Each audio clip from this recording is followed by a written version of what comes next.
Like, Baha, no, right now, I'm sorry to cut, but right now we have girls from schools in Malawati, like 50 students are joining our live stream right now. And then there's also 50 students and teachers from Khadijah Girls School joining on YouTube. Yeah, there's a lot of people joining us today.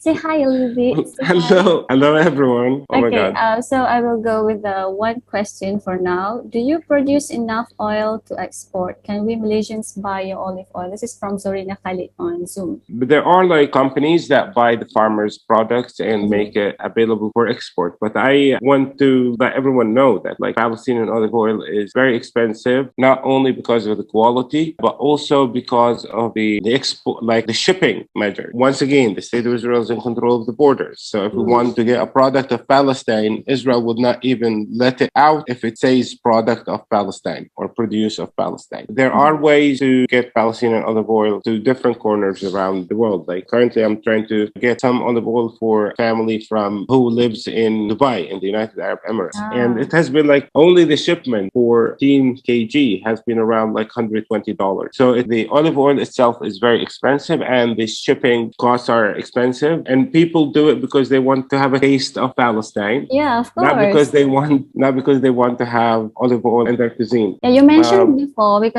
you mentioned just now because of occupations, the price and stuff. So, and also we can see in the video the apartheid wall right next to the olive trees, right next to it. How do you think the occupation itself, because that is like the symbol of the occupation itself, right? So, how do the occupation you think affects the exports of the products, like in general? Because I know you do marketing to the Jordan mostly, but what about in general? Once again, like the wall is not the main obstacle. Like the wall is an outcome of Israeli control, Yeah. and its purpose is to separate people from their land and people from people. Like Palestinians live on the other side of that wall. Mhm. Just remember, like on one side of the wall you saw, there are Palestinians. On the other side of the wall you saw, there are Palestinians. There are nearly 2 million Palestinians on the other side of the Israeli wall. So the wall is about fragmentation and separation of Palestinians from Palestinians and Palestinians from their land. There are about 600,000 olive trees that are on the other side of the wall that are owned by Palestinians on one side. Even in the town where I live